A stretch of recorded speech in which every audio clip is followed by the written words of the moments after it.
Azimabhi mazora sei. Baibiti mwana wamukoma wangu. Baibiti. Ndandafara zimeti ndi opportunity yanga awana yekuti asimudzirwe nana mairasi nevanhu vese veZimbabwe vanga vachimisimudzira ndandafara. Ndakafamba zvakanaka ere? Ndakafamba musha ndabatikana mairasi. Wabatikana neizvi? Ndabatikana mairasi ndikandikuonzwa zvindikairika soka ndabatikana. Hanziiko? Msana ari kupi? Auya akatorwa nemurume wake. Aenda. Vaenda. Vakati chii? Vakati chii? Vati kudini? Vangoti takazotora mukadzi wangu. Oh. Mama wangu achizviziva, ndakataura namama anoti achikumbira kuti auye kuno. Saka mama wangu asingachakomunicate neni, ofisi yanga achifamba achitaura kuti haana murume inini ndiripo. Saka ndauya kuzotakura mhuri yangu nekuti ndakaroora. Akazvisei namairasi? Andimuzviwe namairasi. Ndakatomona paFacebook ipo pasosi yake. Watangamona paFacebook? Ndakatomona lakumana wapisa wakayakisa fenza ndakatokutangoti muna ndabvunza dawo kuti ndakazofuna manje yanapa ndikutoona izvo mwiri wangu ukaneta mairasi ufanana nakasimba charaani ndina. Asi mama imi maiziva kuti mwana ari kugara nemurume ka? Kundikuzoragara kana mwana asina kusvika kuvabereki kuti ndozviripo ini ndingoti chikomba manzwa mairasi. Asi makati boyfriend aipambidzana asi inini anga ari kubasa mwana akabva kumba kwanga achiitira kubasa asi inini ndakati boyfriend wake ini handida kubhirivha kuti mwana wangu ano murume asingazikanwa mushama aina kuti nzama dzake dzikuudza kuti wanoda ari murume here kana kuti pano kwana ari kuzviziva kuti mwana wari kumurume here boyfriend handika dura dundu ndikuti mwana ari kuboyfriend inini ndikarorewa ndizvo. Nyaya dzote dzinoita kupindira mama, inini ndakabetsera hangu nemwoyo wangu, handina hangu chigumbu, asi ndangobatikanawo nekungoti maifanira kungondudzawo chokwadi, because mimi makanga manditi mwana anga achigara nasekuru wake, asi imi makanga mafonerana nemurume muchiti mwana ngaauye, plus kuti kuzotsindidza mwana kuti usataura, chero dai akanga akangotaura, inga Precious akataura tiri kungomubatsira wana. Hazvisina kuipa mairasi. Mashoko ataura bhayo yese ndayanzwa mairasi. Yese atatiza akandipa chitodhazi inini pachitodhazi inini aiwa tichapedzana zviri murume wabhayo muchitodhazi yakandipa iyoyo yakatiwa ndakandipa yasina kundipa pachitana pareisanawo iyoyo. Hanzise Chitodhazi yakandipa inini mashoko yese ataura yese ndayanzwa mairasi.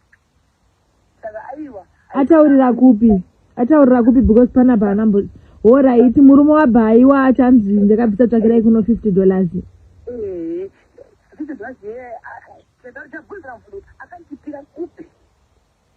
Mama ari kuti kunyangadza dzangu tiningidza mari yamurume wabhayi ini aiyo azinakipa namashoko yese ataura sendayanzwa mama mashoko yese aitaura ndayanzwa chasiyana parefu nomwana nayapa inozikana ndabatisana mairasi. Kwaininiwo inini wamusi kutarisawo kuti ndabatikana sei? Ndazviona. Because kana screen rangu remota rakatorwa rakatotsemuka ndichitraya kugadzirisa life yabhayi. Ende mezuro manheru pandakanzwa nyaya idzika ndakatraya kumukansela ndichamukansela ndikati iwewo hauna mwana nemunhu kana ari mukomana murungochaya mapoto you can still move on woita zvechikoro ugadzirisa life yako semunhu ane mwana. But inini policy yangu ndeyekuti vanhu vakambopinda mugumbezi vese ka vanonoita kusiyana, payakajenga aimbofa yakarega kujenga futi.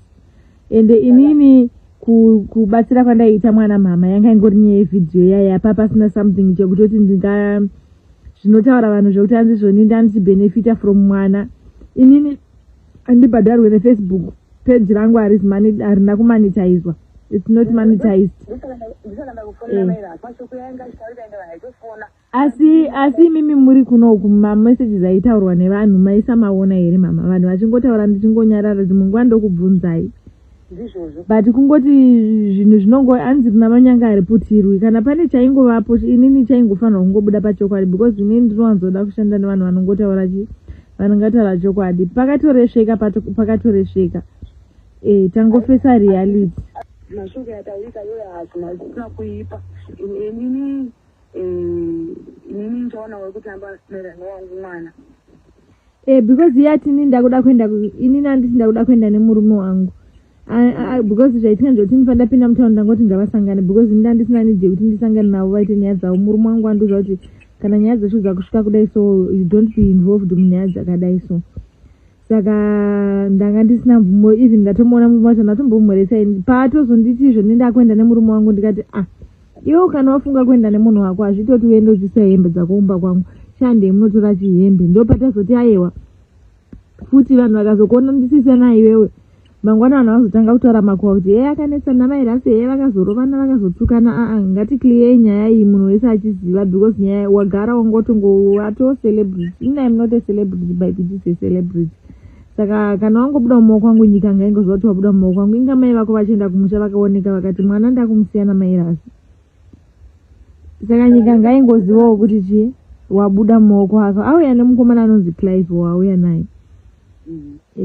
Saka inini kuti ndizova introduce zenyaya iyi mama handifungi kuti ndingazvikunde ndakamboedza pandakagona napo. Alright, but murume wacho ati hanzi zvekuchikoro ite no haakwanisi kuenda kuchikoro zvelicense acho hanzi anouya akachita mwana mukoma wangu Bhaibhiti zvese zvamaudza zvokunzi hanzi murume uya une Bhaibhiti mukadzi number 2 Bhaibhiti mukadzi number 4 Bhaibhiti murume uya wakadzi 3 Bhaibhiti ndiwe 4 ndanyara zisingaiti ungatoita basa mukana wanga apihwa naMwari kungorwa nemunhu vanhu votoreacta votoona kuti aiwa uyu mwana anodeserva kuwana mablessings tarisamuona anga asimudziwa anga kuwana maadverts anga kuwana chii kuti kuita zvebasa business ronde zvaro nokupatira wigi zvayo wigi aiwa ndakatsamwa zingaiti but inini blame kuti mwana mukoma wangu munhu anga akangwara zingaiti asi murume uya pane zvakaita mwana mukoma wangu chete because tarisamuona age yacho Bhaibhiti mwana mudiki zingaiti 17 years tandi nedharani 40 years vakadzi 3 Bhaibhiti wechi 4 Bhaibhiti akagara mwana naye Bhaibhiti mwana wakangomitiswa waanaye 1 andakwadziwa maninza sababu ndino wakubatikana zingaiti mwana kuti saka muri yose posha kana 1 chacha unombota unofamba une mota kana unombosimuka wake ai magana ari madhimoni ari kumukudzinda ari kweduka ndakwadziwa zingaiti ndakwadziwa shua murume wese uya Bhaibhiti kutadza kufungawo zvakanaka kuti Mwari vandiyambutsa kuti chibuda muchibarika ichi uchiita zveupenyu hwako haana mwana naye murume wacho andakambobvisa kana sendi kumba kwabereki vaBhaibhiti haazikani asi Bhaibhiti nomuda mupublic achiti okay zvaya nande pakuti mukomana wezera rake aishuwa kuti maZimbabwe zangu kuti next time muzvara chikwani asi rekidza chase trambe takambira newe next time mubude pachena nemurume wako chita zamoni dhara zvayo ndaboekana man ndaboekana kupopotera shuwa kuti kukwira bhazi kubva kumusha kutenda mukadzi ari kubasa kuHarare kuti adzorwa kupfeka wigi nemamini mawigi emadvets aita pana wakaita mazuva mangana newigi yacho